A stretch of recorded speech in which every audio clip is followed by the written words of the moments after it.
Hello everyone, this is Colleen Lemma, Starseed Astrologer and Spiritual Messenger from SacredSoulEmpowerment.com, here to do your weekly intuitive reading for Monday, May 17th through Sunday, May 23rd, 2021. For this week's weekly reading, we'll be using the Fairy Tarot deck by Radleigh Valentine for the main message for everyone. And your special message card this week, depending on your stone of choice, will be coming from the messages from the Fairy deck, also by Radleigh Valentine. So, just a reminder that we're in the month of May, and we're actually in the second half of May. So if you haven't already watched the monthly intuitive reading for May, make sure to go onto my YouTube channel under Colleen Lemma to see the overall energy of the month. We do have a full moon lunar eclipse in this month of May, so you'll want to be certain to hear what I have to say about that in the monthly reading.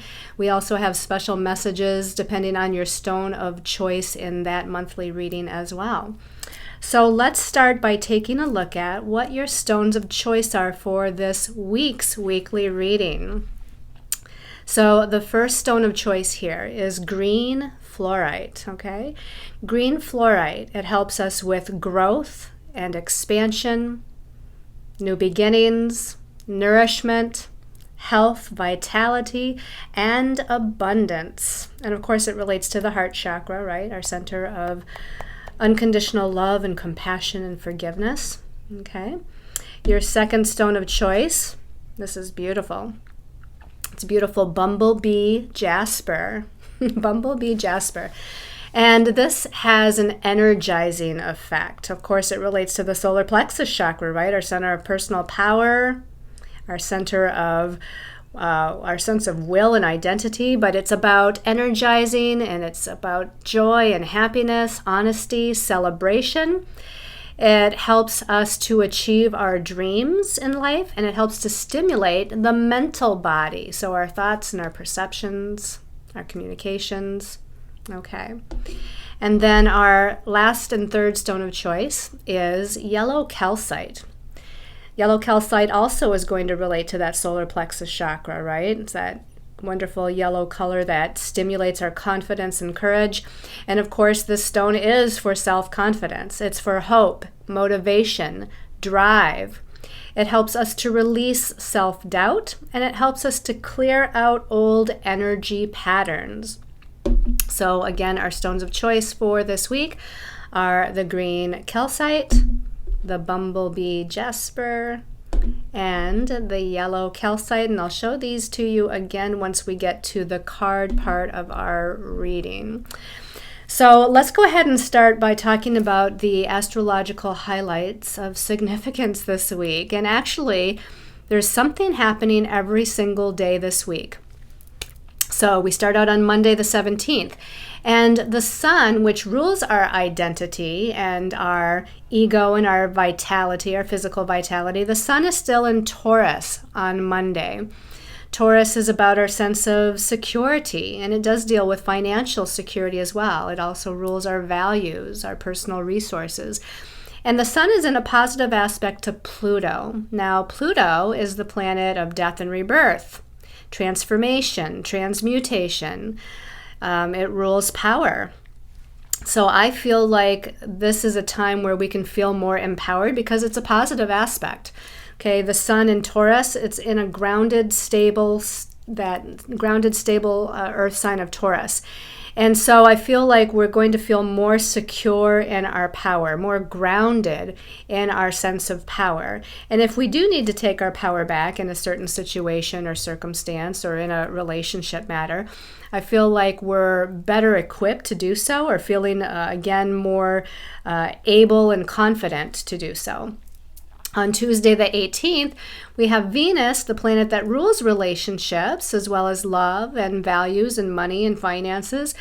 And she is in Gemini right now. So we've already begun that transition from the Taurus energy into the Gemini energy. Okay, we have Venus in Gemini, Mercury in Gemini. Later this week, the sun will move into Gemini. But on Tuesday, with Venus in Gemini, it's in what we call a sextile to Chiron, who's the wounded healer, the one who rules our past life wounds, and the one who helps us to heal those past life wounds. And there's an opportunity here for us to heal something. Now, again, Venus rules relationship matters and matters of the heart, love, what we value within ourselves and what we value in others. And in Gemini, she's going to value communication, right? Gemini is all about our thoughts, our ideas, our perceptions, and communication. So I feel like that on the heels of that empowering Sun trine Pluto on Monday, that there's an opportunity here for Venus and Gemini to have a conversation and a communication that maybe she needs to have. Maybe she needs to have that conversation within herself. Maybe it's with another or other people. And again, it's an opportunity to heal an old wound because it's connecting to Chiron, the wounded healer. And this old wound is in regards to our sense of self or self-identity or self-confidence or independence, because Chiron is in Aries, which rules all of those things. On Wednesday, Venus is still highlighted. Venus in Gemini is now in a connection to Saturn. And Saturn is the great teacher of lessons, and Saturn does rule restrictions and limitations and delays, but it also rules restructuring or the restructuring process, and it rules manifestation. And this is a positive connection between Venus and Saturn. So again, because Venus is in that communicative sign of Gemini, I want to say that, again, it's supporting this idea of having a conversation with somebody about some sort of a lesson that is within, again, a relationship matter, or perhaps a restructuring of a thought process or a perception or belief system within yourself and how you value yourself. So this can play out, again, either with other people or within yourself, but it's supporting this restructuring process through thoughts and communications. And then on Thursday, the Sun is moving into Gemini to join both Venus being there and Mercury being there. Now, for the next month, the Sun will be highlighted in Gemini. And again, that's all about information, messages, communication, thoughts, ideas, perceptions. And Gemini is very curious. And Gemini is very objective and logical. So we're moving into this realm of being more mentally acute, I guess you could say, and being more objective when it comes to thinking about things or having that conversation with someone. We're not as tied necessarily to the emotions of it all, unless you happen to be someone who is just more empathic or more tied to the emotional body anyway. But typically this is going to be more objective. And on Friday, the Sun in Gemini, just newly in Gemini, is going to be in a challenging aspect, a square to Jupiter, planet of expansion and ruler of our belief systems, who just went into Pisces last week. So Jupiter and Pisces, remember we talked last week about Jupiter expanding those Piscean energies of unconditional love and compassion and forgiveness, selfless service to other people, being creative, being artistic, being a humanitarian. It's all that spiritual energy that Jupiter is expanding. But again, the shadow side of Pisces is lack of boundaries or illusion or confusion. And this is a challenging square aspect. And Pisces, where Jupiter is mutable and changeable and not very grounded.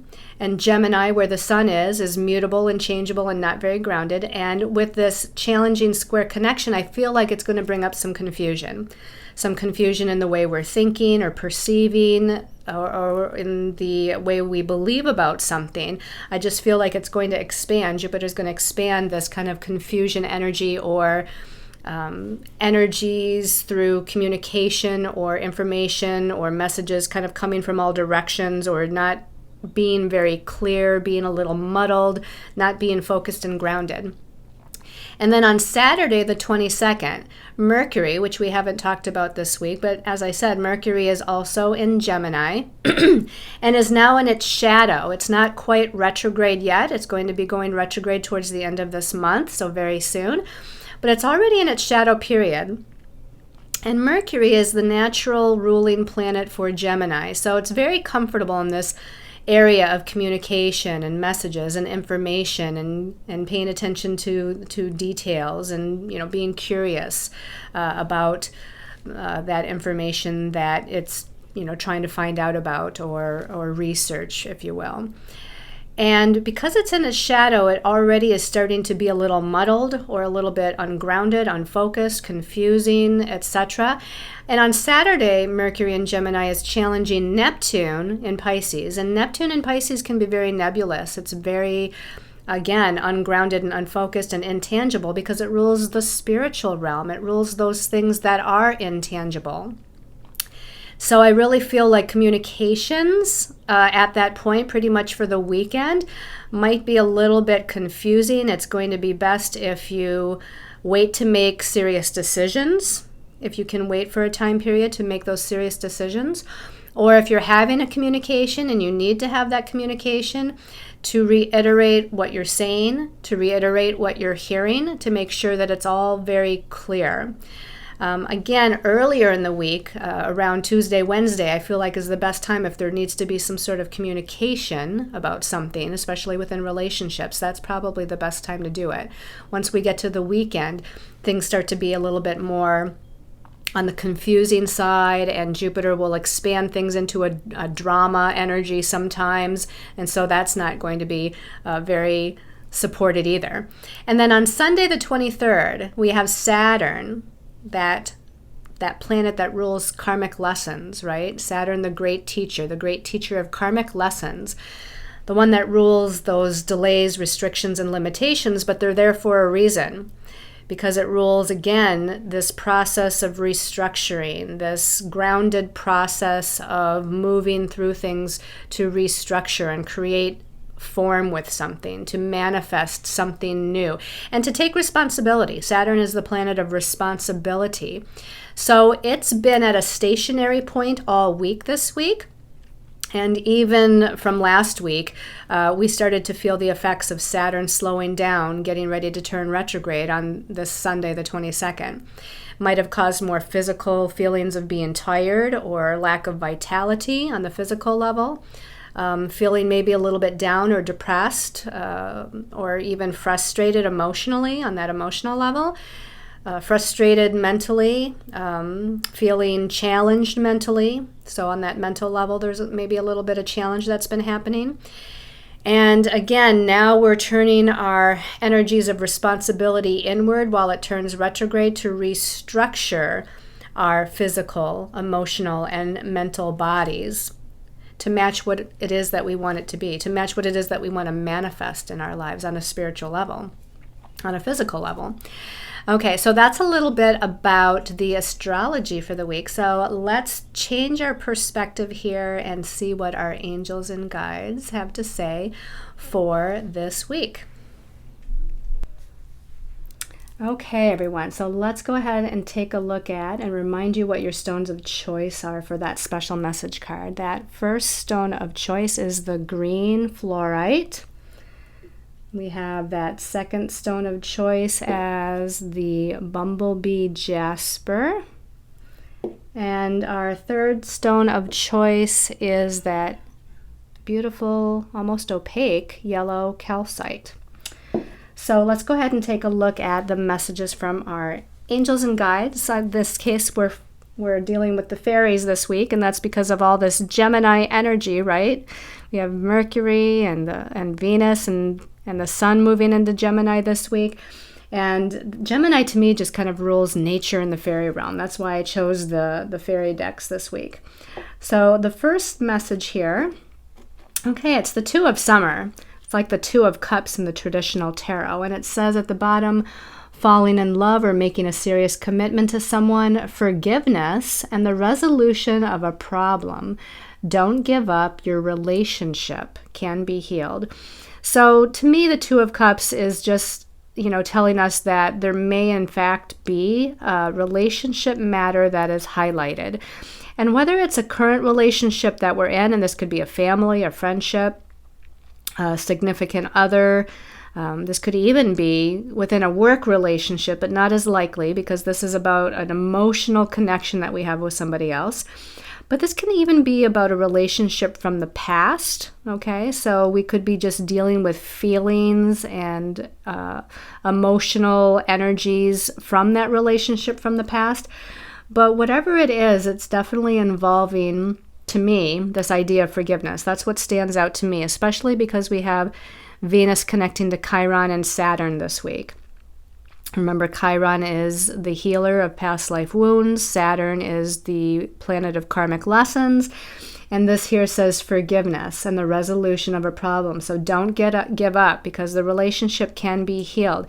And again, if this is a past relationship, it's just about your perceptions, your heart chakra energies, your old belief system surrounding relationship in general, or your idea of partnership in general, if it's not about a relationship that you're currently in.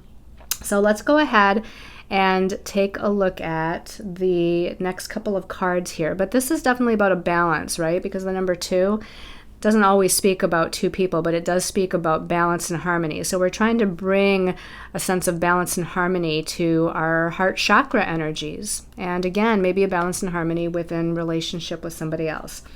Now the second card came out as 2 cards here. So let's take a look at the first of the 2. Okay, we have the 7 of Winter.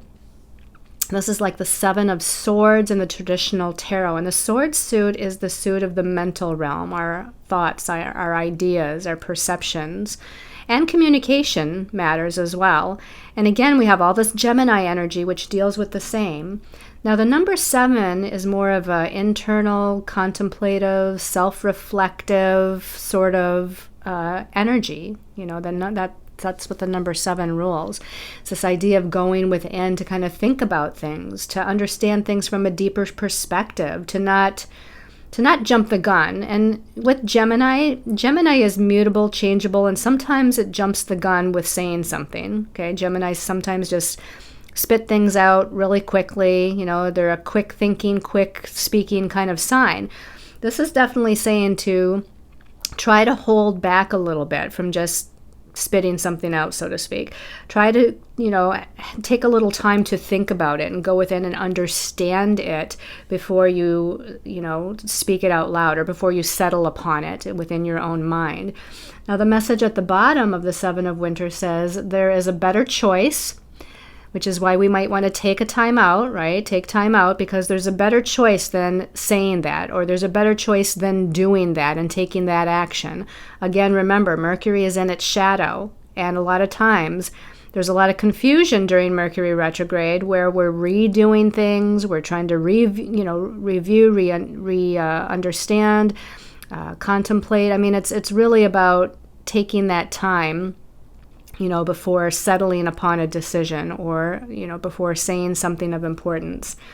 So there's a better choice, not seeing things clearly. And then it says running away from the truth. Running away from the truth. So if this isn't, again, playing out with a relationship specifically, this is playing out within yourself.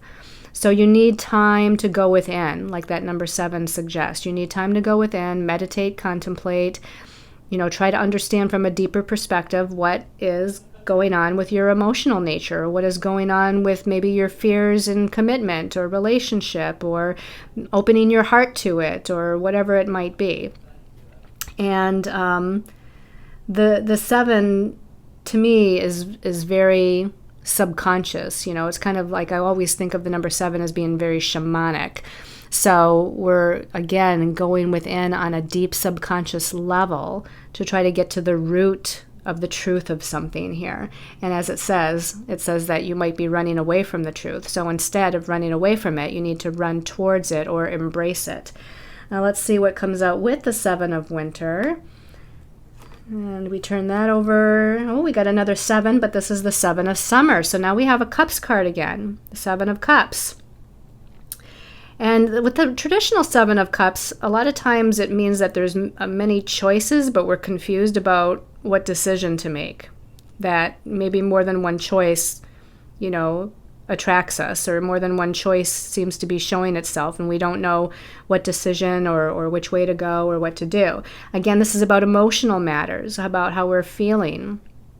within ourselves, or about, again, relationship matters. And it says at the bottom, no more procrastinating.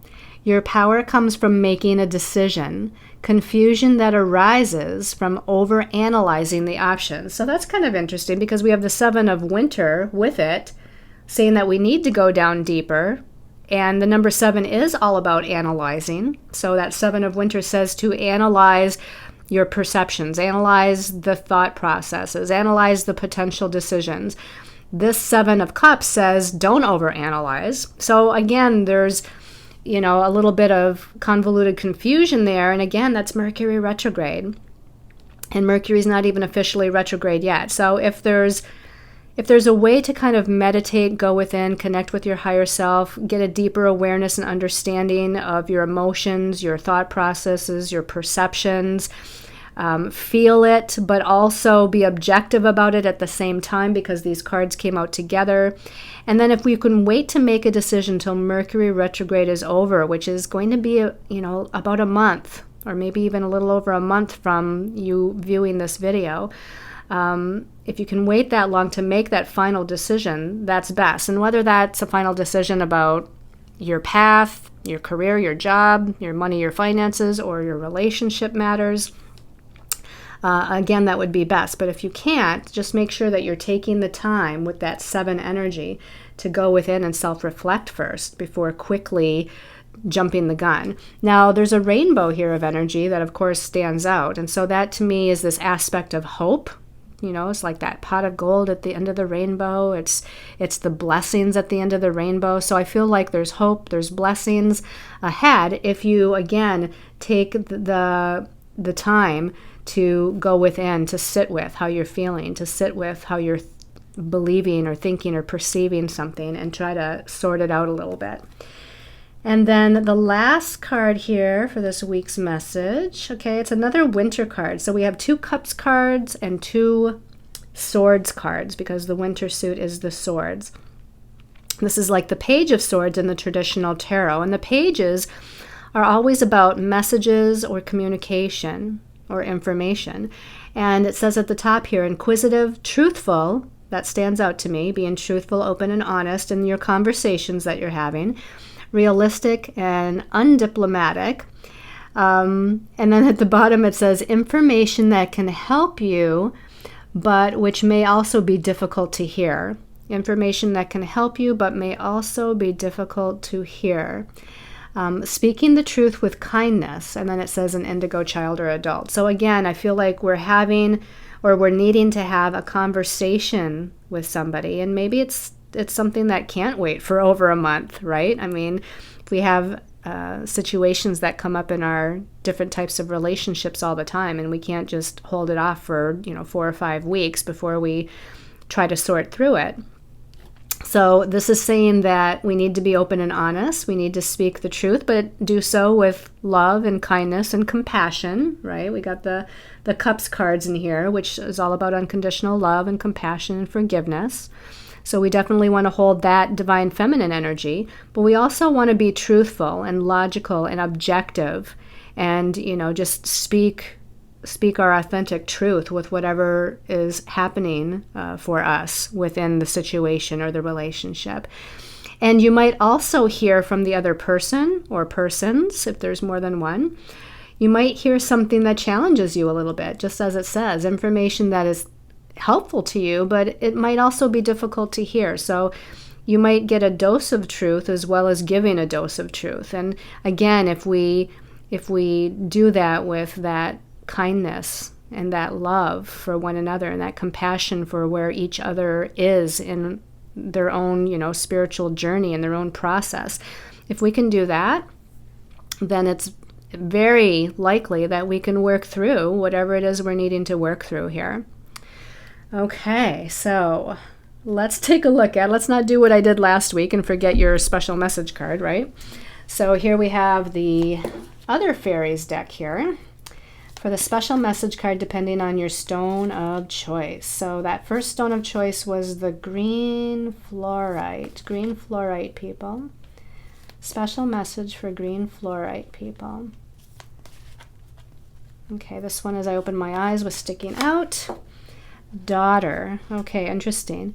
It says the answers to your question involves your daughter. Well, that's pretty literal, and it could be quite literal. Maybe it deals with a daughter, maybe it deals with a granddaughter, maybe it deals with another woman in your family. Let's not just say it's all about a daughter or granddaughter.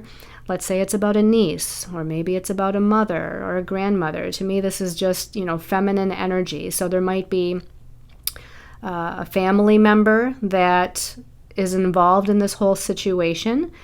This could also be about your inner child. I know most of you listening to this video are probably women, so we all have an inner child that's in need of healing, and maybe that's that daughter reference, that's our inner child that, it wants to be loved. You can look at that fairy, and she's playful, and she's childlike, and she's innocent, and she wants to have fun. And so maybe the answers have something to do with that inner child within you, that inner feminine child within you that just wants to be appreciated and coddled and loved and paid attention to, and wants to have fun and enjoy herself and enjoy her life. So there could also be messages, I'm feeling, messages coming from other people. They're saying this could also be a friend as well. Again, that doesn't have to be a family member. This could also involve a friendship, or someone who's like a daughter to you. It doesn't have to be a biological family member. But I feel like we're needing to kind of lighten the load, so to speak. There's some... Not that the energies are all that heavy, but they're a little confusing. And so I feel like, not that we want to make light out of a challenging situation, but sometimes we need to interject a little bit of humor. Sometimes we need to take a little time out or a break and have some fun before we come back and be serious and adult again. And I feel like that's part of this energy of the daughter card that's coming in as a message for you this week. All right. And then for those of you that chose that Bumblebee Jasper, this one's calling my attention. And this is patience, please. Well, hard to be patient with all the Gemini energy, but it does say what you're asking for is coming about. Have patience, as there are unseen factors that need to occur first. Well, I would say that that's a result of moving through this Mercury and Gemini retrograde, and that there's more information that's needed. So there needs to be a little bit of patience before all the puzzle pieces are in place. Geminis love to use their mind. They love to create some sort of sense out of the puzzle. So there's a lot of puzzle pieces out there, Gemini, again, and its curiosity and a little bit of this and a little bit of that. But when you take a little bit of all these things and you're not focused enough to follow through with certain things, sometimes you have scattered information. So that Gemini scattered information, along with the Mercury retrograde, says, okay, just wait a minute, because you got to put the puzzle pieces into place for them to make sense. You need to be able to see the whole picture. And right now, you can't see the whole picture. So rather than making a snap decision or quick decision, or having, again, that quick communication, or taking the first bit of information or the first message that comes along as gospel truth, just have a little bit of patience, because there's still more that needs to happen. There's still more that needs to unfold for everything to make sense. I also feel like you need to ask more questions. So asking more questions, if something doesn't make sense, or again, if all the information isn't there, and whether those questions are being asked of other people, or whether you're asking the universe or your angels and guides to answer those questions and give you more information. Either way, I feel like asking questions is necessary. And then for those of you that chose the yellow calcite, okay, special message for yellow calcite people. This one's sticking up. This one says winter, okay. And it says, the answers to your prayers and affirmations are fully realized in the winter months. Again, can be taken quite literally. I know some of us are entering summer here in the northern hemisphere. Those of you in the southern hemisphere are entering fall, right? So depending on where you are in the world, know that the winter months for you may hold the answers that you seek. That, the answers to your questions, the realization of a dream, the creation of a project. It doesn't mean that nothing's happening between now and then, but it does mean that it seems like as we get to this time period of the year, that this is where you're going to see, again, more of the answers to your hopes, prayers, dreams, and wishes coming into play. We have a unicorn here in this card. So again, we have this idea of hope, peace, purity, especially because most unicorns are white, but not all. So there's that idea of a spiritual, I feel like it's a spiritual guide of some sort, right? So some of you might want to look up unicorn totem, the unicorn totem as a message of guidance for you. And, I don't know why, but when I turn this over, maybe because we're using the fairy tarot deck this week, I thought of the mind energy, and again, that suit of winter in the fairy tarot is the suit of the mind, the suit of swords. And so for whatever reason, I thought of that when we turned over winter. So there may be something also connected to, again, your thought processes, your perceptions, that you need to shift your perspective or shift how you're perceiving something in order for you to be able to fully realize those dreams as we get towards, again, those winter months. And then they're telling me to figure out the numerology vibration as we move towards the winter months. So that would be, November, December, January, February, somewhere like that. So that would be 7, 8, I would say December. December is one of those months of realization of your dreams. And also February. December and February, I say, are the 2 months that stand out as far as the manifestation and realization of those dreams. Okay, everyone. Thank you so much for watching, and thank you for your comments on liking the new format. Thank you for those of you that follow me on Facebook. And if you don't, or if you only follow me on Colleen Lemma on Facebook, please like and follow my business page, which is Colleen Lemma dash, let's try that again, Colleen Lemma dash Sacred Soul Empowerment, which is the name of my website, the name of my business. I'm going to be transferring slowly but surely over to posting only on that business page because there's certain things I cannot post on the Colleen Lemma personal timeline page. So for now, I'm still kind of posting on both, but please make sure to make that transition and follow me on Colleen Lemma Sacred Soul Empowerment. Tell me what you think about the new website. It's it's not really under construction because it's up and operating, but it's going through some changes, and those changes are slow but sure. But you might want to pop on there and see some of the new things that are happening, the new layout. It's shaping along really nicely. I'm hoping that by the time Mercury retrograde is over that we have it mostly in place, and getting ready to launch some products, some brand new products. Which is really exciting. So still working on the content for that, but some of those products are already up, but there's going to be an expansion and a little bit of change, which is exciting for those as well. If you haven't signed up for my newsletter, make sure to go on to my website, Sacred Soul Empowerment, and sign up for that monthly newsletter. There's special promotions or discounts or special information that might be helpful for your soul's journey. Sending you lots of love and light, everyone, and many, many, many blessings.